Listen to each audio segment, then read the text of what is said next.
today.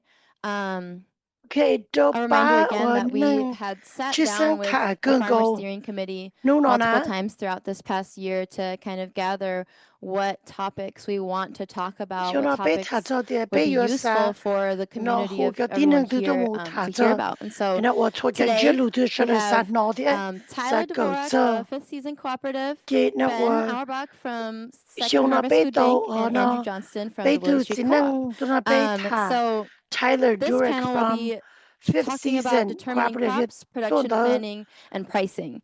Ben And this Everett session yes speaks Second from the Harvest buyer and Foodbank distributor perspective around crop selection, Andrew planning for Johnston ge ya production, wa Willy and Street setting fair Co-op prices. do the ta From be informing ta which be crops she to grow based to on you na markets mu and yo holong community you mu needs, mo li ga to tie developing production ko na plans ya that holong du balance yu chu to labor, land, and risk. tie This you discussion will na highlight real-world you approaches that work you on the sao ground. our day Speakers will also you explore there na wa pricing nang to methods wa that so ensure tie in the sustainability yo li and ga profitability while remaining competitive. And so I'll throw it over to you guys. And Tyler, if you want to start with introducing yourself and letting us know Tyler what your ka be background is, and then we'll follow through.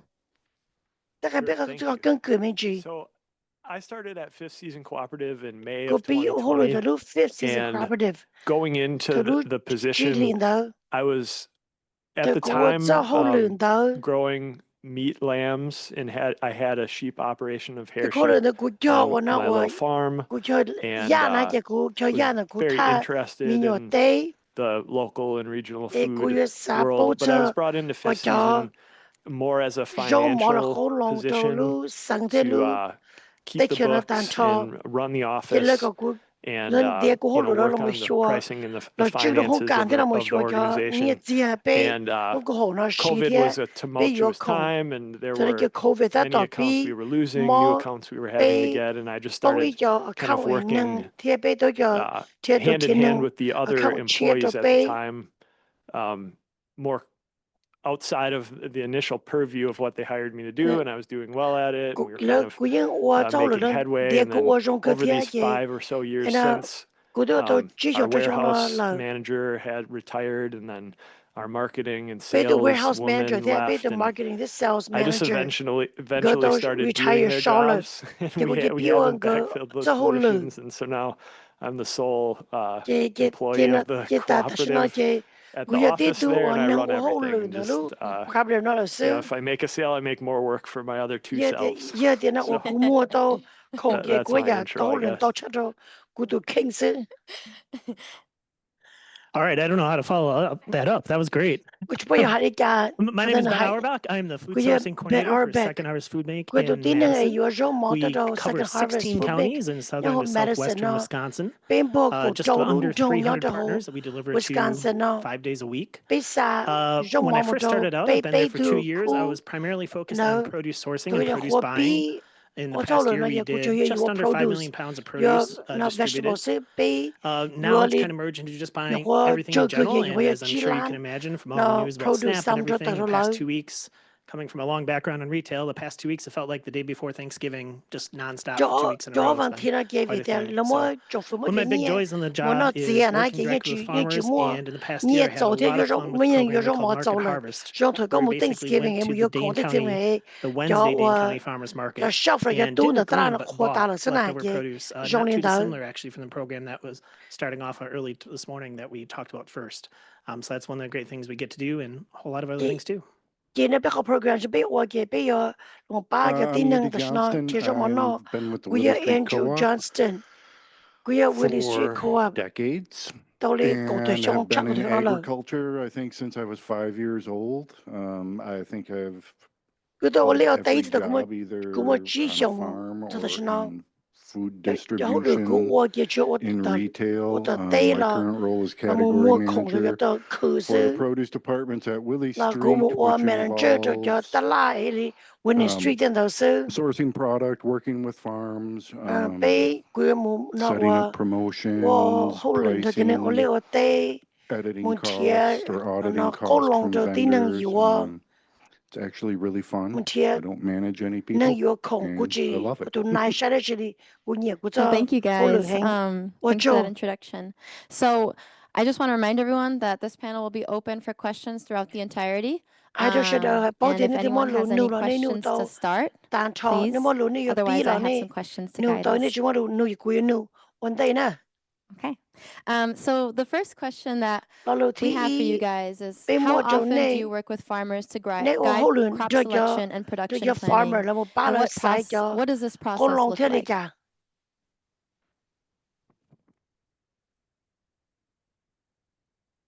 Yeah. Well, at Willy Street, crop selection is really not something that we often get into with farms. Most of the farms know what they're good at growing, and that's what they stick to. Typically, I think what they're looking at is what works on their soil, what works on the land for them, and for their size. I think Scott Williams had mentioned earlier a comment about potatoes. If it's just two people, they're growing potatoes work for you. Maybe it does. Maybe it doesn't. So we're not necessarily getting into what works well for the farm. They know that. We're more so letting them know what works well for us. Because at the same time, we want to be supporting local farms as much as we possibly can. We are a grocery store, and there's a bit of disconnect with customers or owners in the case of the co-op. When they come into our store, they look at our price of potatoes and they compare it to every other grocery store that they've been. Right? So we want to make sure that we're able to offer the farm what they need as far as cost, but also have a competitive price at the same time. So that's how it works on our end. We meet with the farms once a year. We review what we had purchased. Would they like to continue selling those items to us? If we have ideas for crops that we're looking for a source locally, we'll present it to all of the farms, usually in a conversation, sometimes in a survey, try to give them an idea of what sort of volume we'd be buying from them, and if they think that's going to work for their farm, they'll let us know. So that's about it on the co-op end of things. Yeah, I'd say one interesting thing for buying for a food bank is that you're not necessarily buying for the customer. You're definitely buying for a patron and a guest and a client. But you're also buying just slow down. Sorry. Thank you. Yep. You're buying for that person in between who's representing where the food is going to go to. So you sometimes have to think of not just what would the guest coming to the food bank be interested in, or coming to the food pantry be interested in, what does that food pantry, what's going to help them fill their shelves. And so for us, we found to work with farmers is to really try to fill in extra margins to give us the ability, bring in a wide variety of products around the big staples that will often get in more commodity kind of style things, like potatoes or onions or carrots. So we found one of the ways that we can do that is to get engaged with the local farmer or local aggregator like Scott, and say for the next 12 months, this is what we expect to actually be able to go through. It's a little bit of a high wire act, and we can get into this later maybe in terms of funding, which can often throw a food bank for a loop.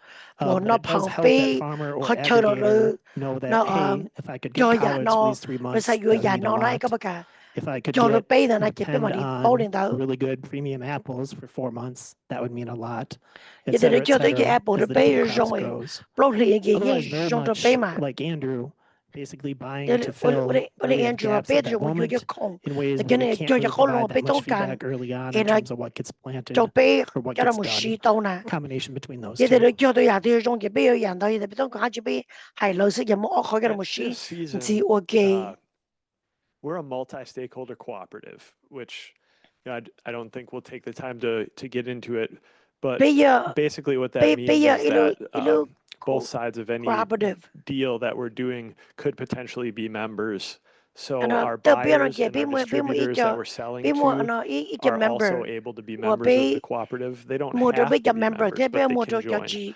And then the producers and growers are members, and even myself as a worker is a class of membership. So the entire system is all able to have an ownership stake in that system, which is it's a pretty interesting idea if you kind of follow through the logical process of thinking it through. But that's not really what we're talking about here. But I preface it with that to say it makes it very interesting to plan for the future when you potentially are making a contract with yourself. I don't know how else to kind of put that. And so, to the best of my ability, I try to do that, but it really hasn't worked out in practice that much. A couple of success stories that we can, kind of stay positive here to talk about is I've had success planning for growers to grow like a certain variety of like ultra butternut squash for processing. And then had a buyer that before planting season had committed to 30,000 pounds or what, a full semi-load of these, and then I had a couple of growers willing to go plant out some of their ground that wasn't really going to be in production to be able to harvest that. And then these were Amish growers, so they had plenty of labor available to them when the trucks came to be filled. And that was pretty successful. Low value as far as cents per pound, but overall good for the cooperative because at a high quantity like that, there is a bit of meat on the bone still for us to make a little bit of money as a cooperative. And then the farmers were the ones who, made that decision to do all of that labor at such a low price per pound, 20 cents a pound or whatever we ended up doing that. So things like that had worked, but in general, it just tends to be what we're hearing from almost everybody. The farmers know what they're good at. They know what they enjoy growing, what they want to grow. Grow as much of it as you can, and then we're going to try to be the first ones to sell it because nobody is exclusive with us at the moment. So if they can find somebody else that's going to buy it either earlier or for more money, they definitely take advantage of those opportunities. Thank you, guys. Any questions so far? Okay. Well, I have a follow-up question for you guys. Kind of thinking about that price point and price transparency and how you relate to farmers. What equitable practices does your organization follow for communicating that price transparency? Does that include like contract or guarantee buying for a season when working with those small producers? I could jump off and start here. There's actually a couple different ways that we will do it with Second Harvest Foodbank, and I think not too dissimilar for other institutions of our type. And that is that we often have different types of buying where there'll be different types of communication in terms of being open. One thing, for instance, our market harvest program, where we were at the market for 26 weeks, we started off that whole season with a Second Harvest list of what we would pay per item. It was like 90 items long. Each item already had a price per pound. Some of it was built through farmer feedback in prior seasons. We're always doing surveys and getting collective feedback. So that's one way to just have that complete transparency. One thing with food banking is that, at least in our case, all the produce we're distributing is free. Like no partner that's getting it is paying for it. So you don't need to be, besides making a budget, you don't need to be concerned about, how something might cost on the end. So it really does free us to figure this out. Another version would be something where we basically do contract, similar to what you've heard other people talk about today, where we do contract for X amount of food over a season. And this could be a small contract for 2,500, it could be larger, all the way up to 30,000, somewhere in that kind of range. And through that contract, we'll set presets of, hey, we need X amount of pounds over this time. If you can't meet this because hey, might be drought, might be terrible weather, maybe you have a horrible staff issues, who knows? And then you can sub it with a different product. There could be other variations like that. And then finally, at the end of the year, we kind of close it off and say, hey, we bought a contract with you. through the contract, we actually start off trying to give our farmers a boost by paying out half of it at the beginning of the year. And that's to aid in planting, to aid in seeds, to aid in staff, et cetera, et cetera. And then as the end of the year goes, slowly pay it out to finish the contract. I don't want to put someone on the spot here, but we actually have someone in this room who's part of our program for that last year, or this past year, I should say. And it's a really interesting, different way to do purchasing rather than through an aggregator or rather than at the markets. Thank you. Yeah. Man, I wish we could all function that way. Didn't have to worry about buying at the end. Andrew or Tyler, do either of you have anything to say to that question? You know, at the Willy Street Co-op, Willy Street our cost Co-op is pretty much determined by the farm. So historically, farmers set their price, and how they do that, I don't know. I think a lot of it is conversation with other farms. And again, you know, we're not buying semi-loads. We contract, we call it an agreement where we will commit to buying a specific product from a specific farm when they have that product available. If they don't have that product available, other farms will support those other farms if they have it available locally. But, you know, I think on our end, it provides the farm somewhat of assurance of what their expectations of us are, what we'll be purchasing, give or take, weekly from that farm. And the co-op, we are not, we don't get grants. We are a for-profit business. We budget for 1% profit on our annual budget. So there's not a lot of room in there for error. That provides us a level of efficiency when working with local farms. Currently on our list right now, we have 3 regional vendors and 25 local farms that we're working with. So, and that we have 3 retail locations and a kitchen facility. There needs to be a roadmap for those individuals, for those buyers who are working with the farms, so that we can do that efficiently, support the farm, and still stay in business. Thank you. Yeah. Tyler, anything on your end? About pricing? Yeah, or, you know, just what goes into how you communicate, you know, what on the Fifth Season end. With the transparency and Yeah. whatnot. Yeah, I think folks might find it interesting that when I first got to Fifth Season Cooperative, our current president at the time was maybe driving this, but just overall how the cooperative was formed and the folks involved, it was an extremely transparent cooperative.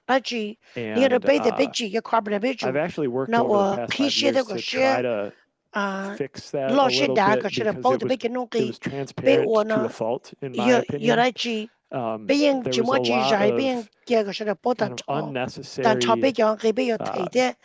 angst being caused amongst the farmers and their families, and based upon where their products were going and what price it was being sold for at those places. And then maybe somebody else got paid more for the same vegetable on a given week or something. And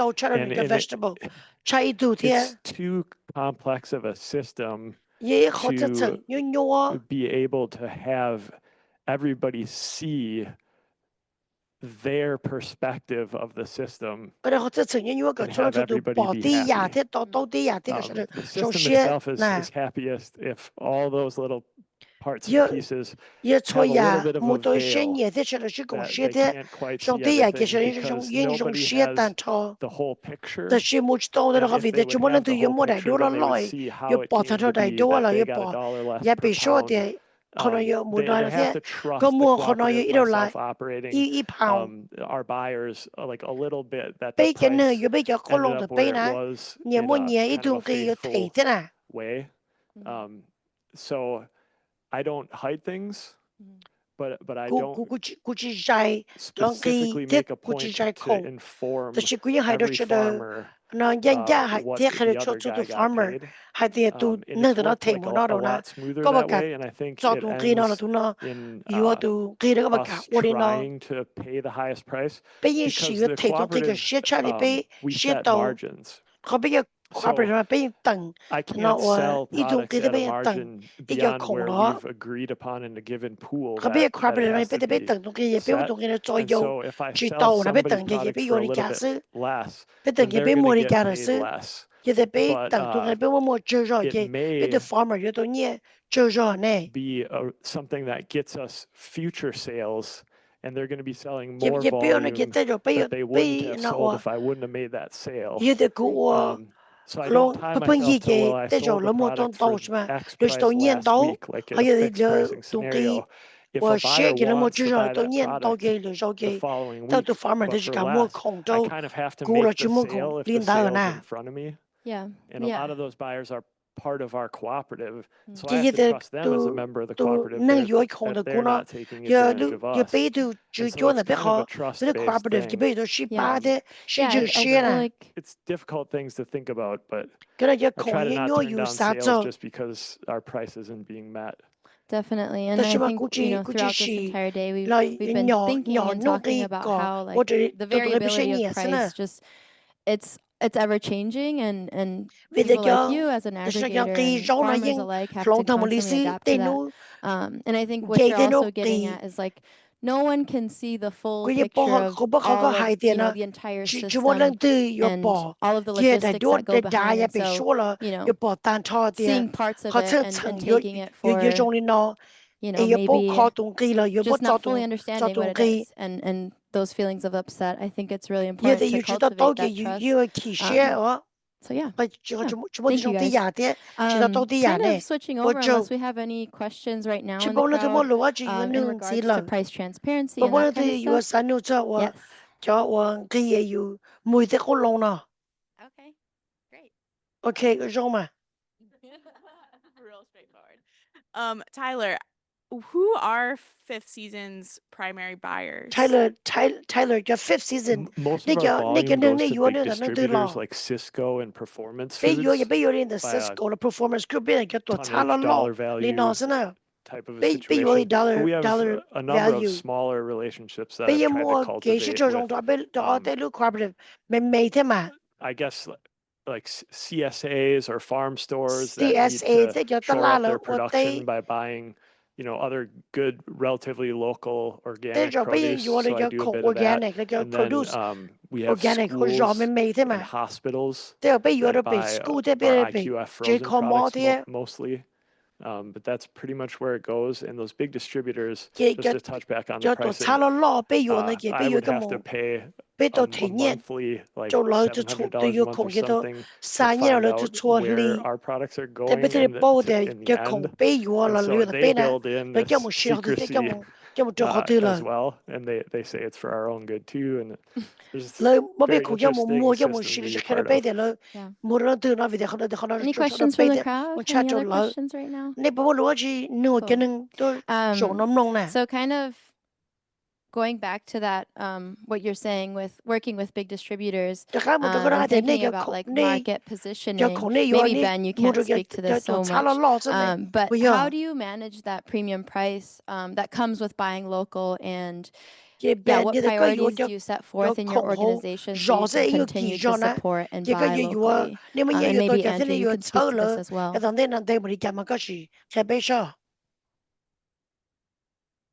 I don't know. It's really, I think it's interesting. I have been in